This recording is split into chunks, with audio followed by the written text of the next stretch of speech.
Welcome to the first episode of the Idaho Black History Museum podcast. In this podcast, we cover racial equality, political issues, and all things Idaho. I'm your host, Silas Beebe, a University of Idaho history student and the newest addition to the Idaho Black History Museum. In this episode, I'll be meeting with Cherie Buckner Webb, the first black female senator in the state of Idaho, and we'll be talking about her history, her family's history, and the creation of the Idaho Black History Museum. So tune on in and enjoy.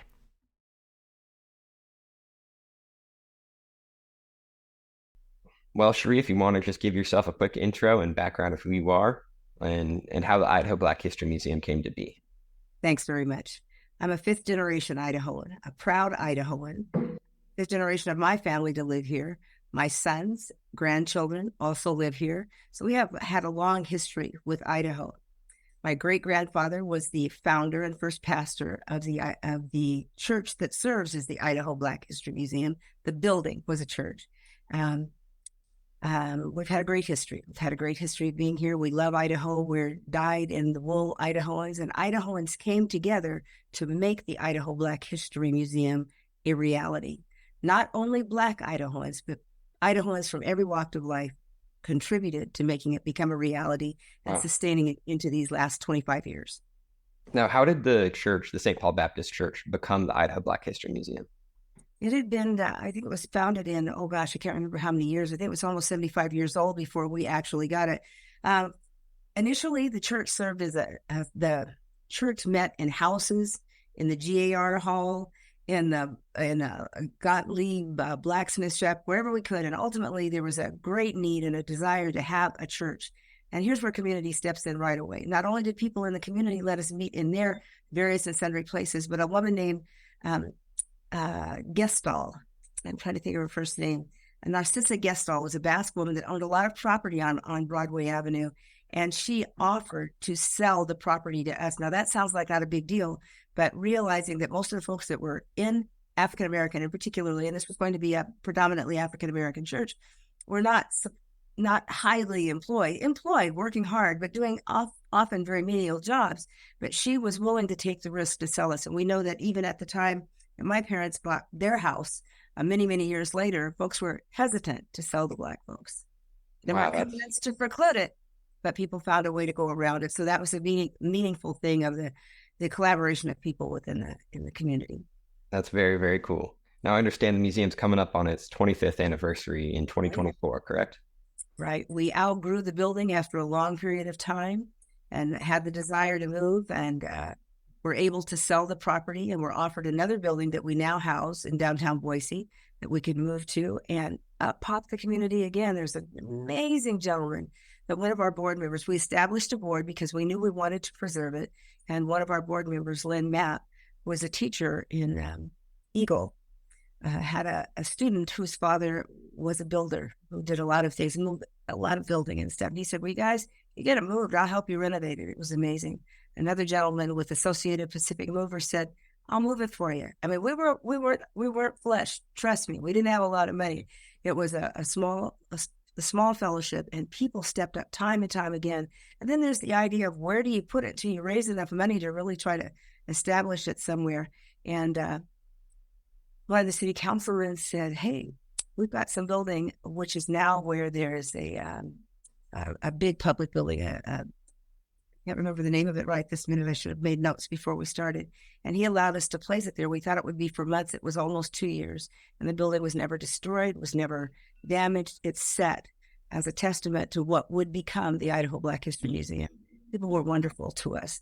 And then also the city of Boise allowed us to move it into the historic park in downtown Boise. Beautiful, beautiful park. Yeah. Julia Davis Park. It's wonderful. Now, how has the museum evolved over time, and what impact has it had overall in the Boise community? You know, there's been such a wonderful contribution by so many people. There have been people from every walk of life that had a story or an anecdote or something that they had experienced here from all kinds of community about what it would mean, A, to have a Black History Museum B, are there enough Black people to even talk about? C, does anybody in Idaho care? Well, yes, we found yes. We found histories that we had not ever been that we hadn't known about to document. We found that Blacks were involved in every walk of life in our community, so few of us unknown.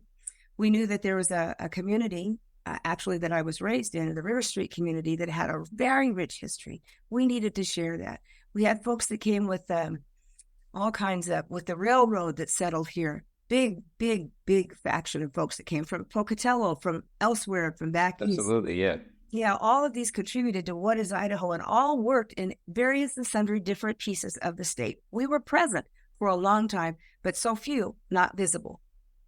So I think it's a testament to Idaho. One of the stories that my son really brought to my attention was we could actually buy property in Idaho. We as African Americans, we as Black people, back in the day when they called us colored, we could get that. People got great jobs on the railroad.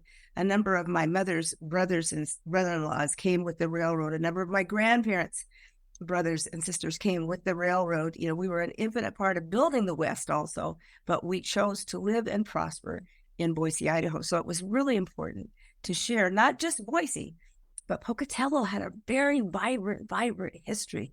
I mean, there's all kinds of communities that we're still trying to collect stories about before it's too late, because we've been here a long time and we want to cherish those stories and recognize that we are a part of building what Idaho is.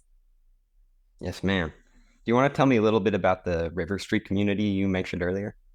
Yeah, that used to probably be the highest concentration of African Americans in Boise, and yet we were not the majority. I mean, it was a rather low income area, but there were a lot of African Americans. I know that my grandmother Johnson lived a block away from us. I didn't learn till I was older that other cousins and others had lived there until they ultimately moved to maybe Salt Lake or whatever. There were a number of churches there. There were a lot of working people, but it was a community within a community. And again, it wasn't all Black, but that was the greatest preponderance of Blacks in a single area, and still we weren't the majority. But it was great for me to grow up in that environment. It was great for me to grow up in that environment. There was later, I developed a place called the Irma Heyman House, and it is now being recognized and curated and all that. And I can remember that I was an adult before I realized that two Buckner boys, my grandfather's brothers, married two Andre girls that were the Heyman houses. Yeah. Pretenders. It's really funny. I knew that we called them aunt and uncle, but they lived in Salt Lake, but didn't realize they had lived here, that family had homesteaded in Nampa, just like the Buckners had. Absolutely. It's really interesting. They were a small group, but we were mighty. And I think all those histories of whatever populations are integral to how we go forward and to what we've learned coming to this point. And the Black History Museum is a piece of that fabric. It's really interesting. It's a fun time to be here and available. Absolutely. People in our community, from a government standpoint, have been very supportive of it. I can't think of this name right now. This is terrible. It has brought many artifacts to us. People have brought their own personal stories. We have all kinds of records that we wouldn't have collected anywhere else yet, because I don't think there was enough impetus to put those things in the Capitol. There are a lot of things that are cherished and held in the Black History Museum that will have input and impact to Idaho as a whole going forward. Yeah, that's something I've seen. The sense of community around the museum is just absolutely astonishing. Just during my time interning there, we had so many people come in with little donations or stories to bring to Philip. It's just fantastic when you're in there. It's an entirely different world, that's for sure. And the other thing that it really brings to it, I can't tell you how many times, I think you've even been there when I've been there. There was a lady that was visiting, and she said her sister was applying for a job with a major company. And so I had to stop to talk to her. I just came to bring lunch or something, and I'm talking to her.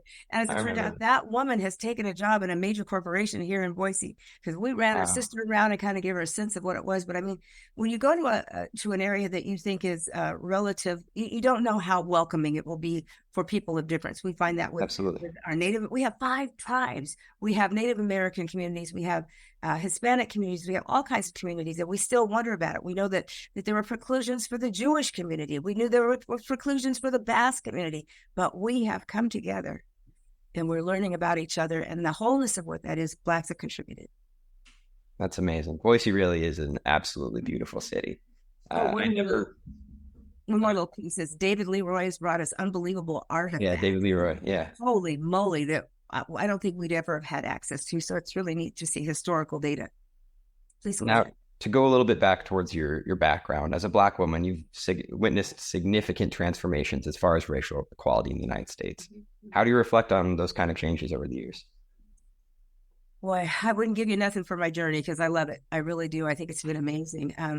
I can remember being the only, and I remember the epithets and all that kind of thing. And yet I remember the opportunity to run for office and get elected. I'm talking about in grade school, in junior high. I've been on more boards than anybody in the world have been invited to do that. I don't mean that as any kind of a pejorative. Some of it was maybe because they wanted representation, and others, the opportunities that I've had to be part of what is the fabric of Idaho has been amazing. To raise children here, I remember, let me step back a little bit. I remember when my folks moved out of the River Street area, and we'd been there, I think we'd been there almost a year, and somebody burned a cross in our front yard. This is just how interesting things go. And long story how it happened, how they found it. My mother said, leave the cross on the front. We're not moving. We want them to know we're here to stay. My dad wanted to get rid of it quickly because it was pretty scary stuff. Right. Community came around us. I'm going to skip a little bit, then I'm going to come right back to that.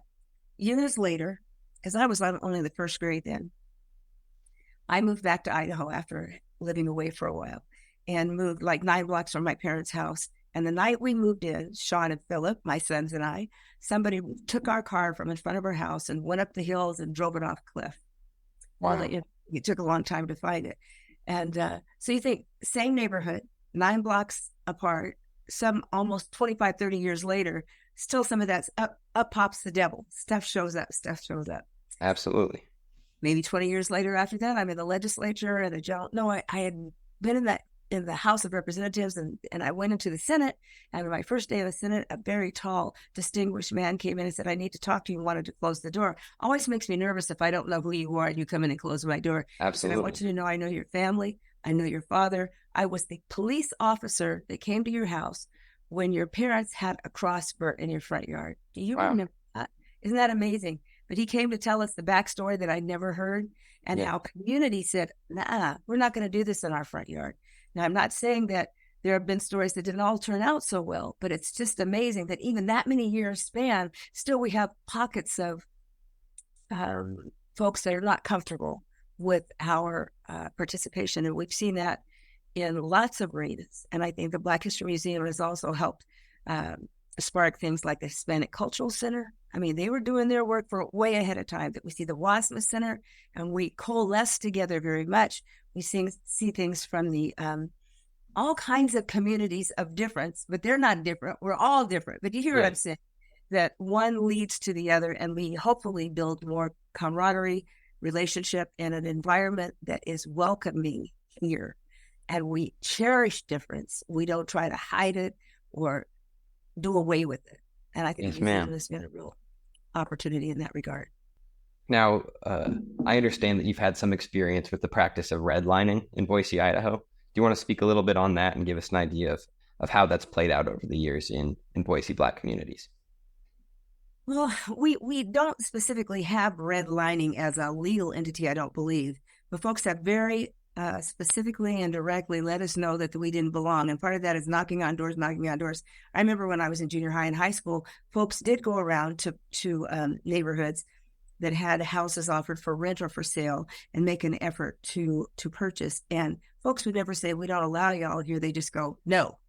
And I know when my folks were looking for our house in the North End, there was a lot of that. And that's when I first heard, and I was probably like, gosh, I was probably 6, 7, 8, heard about redlining because it became an issue, because I heard about it with family and friends that were trying to move further than River Street area. River Street was right across the tracks from downtown. It was accessible for many people who worked there. But if you wanted a home, and you wanted to own a home, and you wanted to create a sense of place for generations to come for your family, often it was difficult to get people to rent or to sell to you. Now, in what ways did the community address or overcome redlining, and how has it changed now? Well, I can't say that there was a community outcry back then. And I think some of it is even still occurring today in some places. You will go to certain parts of our state, certain parts of our valley, and you'll see, I won't see anybody that looks like me, for example. I don't know if it's intentional. I don't know if it's by accident, but I'm just saying that given that we are a microcosm of the world, it's unusual in this day and age. It's who will sell to who. And an owner has every right to make that decision about who they rent or sell to. But I think that it's getting to be much less comfortable to exclude somebody because of difference. And Absolutely. I think that when you see that corporate environments say, well, we want to hire the brightest and the best, and maybe everybody doesn't look like you, for example, then they're going to help. That's one of the things that helps us bring other people to our communities. There's a lot of talk about diversity, equity, and inclusion and all that, and that's wonderful. And I love it. We had to come from one place to get to another, but we realize the best and the brightest outcomes show up when we have a divergence of thought, methodologies, intellectual background. That's how I think it's working, because I think the corporate environment and some political environments also are trying to do it. You see, that's not an easily fought thing with regard to any kind of political environment. I can attest to that after 10 years in the legislature. Now, tell me a little bit about your time in the legislature. When did you start serving? When did you get done? Just a I little wish bit I could about that. remember the exact years. I never remember exact years, but the thing that's cool about it, everybody kept saying, oh my God, you don't want to do that. What's going to happen? I found that being a Black woman was my competitive advantage. When you have 97 people knocking on your door, you tend to remember the Black woman that came to the door, if you like her or you didn't like her, but you heard Absolutely. her and you knew who to vote for. The other thing that's been my blessing is to have had family that was here for a long, long time, friends and family, and have been invited into the conversations time after time after time. My dad was an athlete at Boise Junior College when it was Boise Junior College. I had a brother that was an athlete. You always want to talk about that athlete. Yeah. My mother was a woman that believed in, her credo was disturb the peace. And I would say that I follow her mindset. And it's not like go out and troublemaker, unless you want to say good trouble, like some people talk about now. But just because this is what we've always done isn't what we always have to do in the purpose in the future. So part of the issue is to stand up, speak up, show out if you have to. I can remember when Martin Luther King died and we wanted to have a gathering on the steps of the Capitol, and the governor at that time would not sign or allow us to do it. As a matter of fact, he was out of town the day that we wanted to do it, and his whoever was taking his place, I can't think of his name either, signed so that we could do that. But I will tell you that as we gathered on those steps, I would conjecture that there were more policemen there than there were those of us that were attending. Wow. There were many African Americans that were fearful to come, and they were told by their employers, the people they work for, don't do it, don't be there. But we had a coalition of people from across the spectrum that showed up and stood up, and it was a wonderful opportunity for us to get started. Fearful. I'm not saying that folks weren't fearful, but Absolutely. we did it. We needed to do it. And so that every act of solidarity can help bring forth more as we go forward. Yes, ma'am. Now to move a little bit away from the past and more towards the future. Hey. What was that? And I said, yay. Looking ahead, what legacy do you hope your family's museum will leave for future generations? Well, first of all, it's absolutely unequivocally not my family's museum. It is Idaho's. It is 100%. We were grateful and honored to have a piece of making it come to fruition, because there's not enough Buckners in the world to have been able to make that happen. So I'll just say that. Yes, ma'am. And so your question is, what would I like to see happen? Yeah, for future generations, what kind of legacy do you want the museum to leave behind in Boise? I just want us to keep on keeping on doing what we're doing, including expanding the narrative, asking the hard questions, seeking the difficult answers, coalescing with people not like ourselves, sharing the message of success, sharing the message of hardship, sharing the message of opportunity. I mean, we coalesce very well, even in the arts community. One of the greatest women that came to visit us, she was doing something with the art gallery, was Faith Ringgold. She's an internationally known artist. Yes. And met her, and she said, she said, a Black History Museum here? And she was going to come over and see us for 15 minutes, stayed for hours. She created a wonderful work, which is available through the Black History Museum. And I can't remember the right title of it. A painting that she did, a numbered prints, there were 100 numbered prints, there are very few now, that she did of the Black History Museum. She said it brought to her memory the church she went to as a child, because many of them are alike, and the way we operated was kind of the same way. It reminded her of the church. Opportunity. lots of great artists have come through. If you've ever come into our building, and I know you know what I'm talking about, the wonderful painting across the front door. Yes. From a local artist that shows, I can't remember what it's called. It's great, but it shows from riding the bus to a president to all kinds of people on a bus. And it's symbolic of the history of Black people across the United States, but done by an amazing young artist who's local. Yeah, that's a really beautiful mural. And now to go back to that comment you made about Faith Ringgold coming into the museum and saying Idaho Black History Museum in Idaho of all places, that's a reaction that I got a lot while I was working at the museum. Surprised. Is that something that you commonly see? We do. I think, but the thing about it that's cool, it's not like, oh, what are y'all doing here? It's like, this is familiar. Yeah. And not only for Black people, this is familiar. Whatever your cultural context, there was a place or a sense of place or an environment in which you were safe, where you came together, and how you got the heart, the impetus, the support to get more engaged in your larger community. I really believe that a place that you didn't have to be on all the time. Yes, ma'am. A place where you could speak your truth and tell your story and invite relationship. That's what I like. And it's just powerful. It's powerful. It truly is. There's this sense of positivity when you're in that space talking to Philip, and you just have people coming in, telling you their life stories, talking about religion, about just anything that they feel comfortable with. It's truly a beautiful thing. And I think one of the things that I love so much about it, when I first met you, when you were working there, that you were interested, that you were there because you're the one that's going to take the message. I'll be dead and gone. What was I say? Cherie who? And it's that, what did it mean? I mean, I've often wanted to come and talk to you and say, why? Why are you there? And what have you learned? And what did you teach us? It's reciprocal. Absolutely. Yeah. That's something that my view of the world is antiquated. Yours is today and tomorrow. Yeah, but I think there's a lot of value in drawing those to some kind of middle ground, taking the somewhat antiquated and the somewhat modern and bringing it into a narrative truly. And we're going to lose invaluable stuff if we don't hold on to the past. When I say hold on, we need to keep the history of the past there, but it gives us that springboard of what we'll do in the future. Yeah, it gives you a sense of foundation to move forward.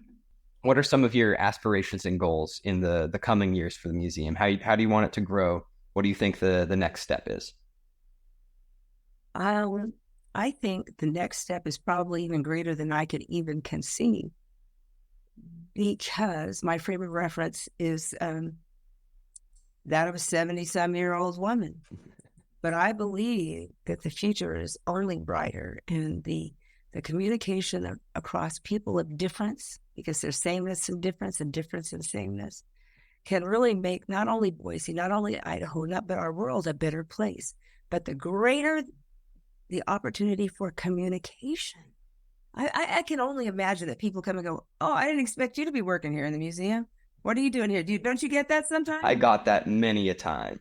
Who's your mama? Who's your daddy? We'd have Black folk coming from Georgia, from Florida, and they would just be astonished that there's a white kid working at the Idaho Black History Museum. That's a definite reaction, that's for sure. Yeah, because this is a history of all of us. We're all part of that greater history. And thank God you're there. I appreciate everything you do. Thank you. I really appreciate the opportunity you've afforded for me to be here. It really means a lot. It's been an absolutely wonderful journey. Oh, well, it's wonderful. Put your name somewhere. I remember when we were moving the church, we found underneath a little thing that I had written my initials. Well, I was probably about 5 or 6. So it was kind of embarrassing. Write my name on it. Don't do that. But your name will be there. The legacy will remain. Absolutely. That's a cool anecdote right there. Now, do you have any advice for individuals in Boise or elsewhere that want to become more involved in promoting racial equality and justice in their communities? I mean, the bottom line is just what I say: risk. And when I say risk, I don't mean go out there and try to create world peace. I mean, ask that question that you think, I hope I don't hurt your feelings when I ask you. I mean, couch it with propriety and genuineness. But take a risk to ask the question, or to tell, hey, I always thought y'all did so-and-so. There were stereotypes that I had about my own people, much less others. To say, well, I don't know what you'll think if I do this. So I don't know what you'll feel if I do that. Take the risk. It's worth, our humanity is worth the risk. That's something that I saw a lot when Philip was in the museum. People would come to him with a misconception or an idea of this is how race is, and they would preface it with that sense of respect and whatnot, and they would just be able to ask away, and Philip would be able to cut right through whatever misconceptions they had. So that's definitely very much a real thing, and I think the sense of community in Idaho kind of cuts through that a little bit, allows people to have that sense of respect when asking those hard hitting, risky questions. I agree. And don't expect us to all think alike. Philip is my son. I have two sons. They are so different. We're so different. And we are different. Our views of the world. Sometimes we say about really to each other. Well, really? Is that what you think? Is that what you really think that? So take the risk, ask the question, and share your truth with respect. Absolutely. It looks like we currently have 6 minutes left sitting on the clock. I didn't realize this was timed, but I guess the recording is timed. Are there any other major topics you'd love to go over before we close this out? I just want to know that I guess I'd just like to say there's room for everybody. We can all do it in a different way. You don't have to be in a building that's called a museum. It can be where you work, where you live, where you play. You can show up and show out no matter how you are. Speak your truth. Take the opportunity to engage in community, not only our own individual communities, but the larger community, because as we bridge understanding, as we get better at conversing with one another, the angst will be reduced considerably. Not that there won't be sometimes that it's tough to do, but it's worth it. It's worth it. Makes a better world. I believe in it. I believe we can do it. My granddaughter is so far advanced that a lot of little kids when I was her age, good God almighty, she's a smart thing. And I think that's the opportunity. When looking at your granddaughter and this younger generation, how do you see her as a Black woman, how she's going to be set up to move through the world when compared to when you were that age? One of the things that I love about my granddaughter, she speaks to so many different populations. She speaks to so many populations. She's got a, Black population. She's got this, when she was born and we wanted to baptize her, her father's of one faith, we're of another faith, we're of another faith, we're all together. She's a woman of the world. It's amazing. And she walks that walk very comfortable. When we don't make things so separate and so different and so opposed to one another, she is a woman of the world, and she will be. I mean, I don't put that heavy weight on her when she's 12, but we can be parts of so many communities and add to each and every one if we'll be open to receive it. Silas, sometime I'm going to talk to you when you don't cut out, because I like you. I'm keeping you. You're the bad man. You're a bad That's man. good to hear. That's good to hear. That makes me happy to hear. Well, I think we're just about ready to close out. I don't have any more major questions for you. Thank you so much, Cherie. This was an absolutely amazing experience, as everything I've done at the Idaho Black History Museum. And I look forward to everybody listen to this young man. Listen to him. He's a bad man. Thank you. Thank you, Cherie. Thank you so much. I'll talk to you later. Goodbye. Okay.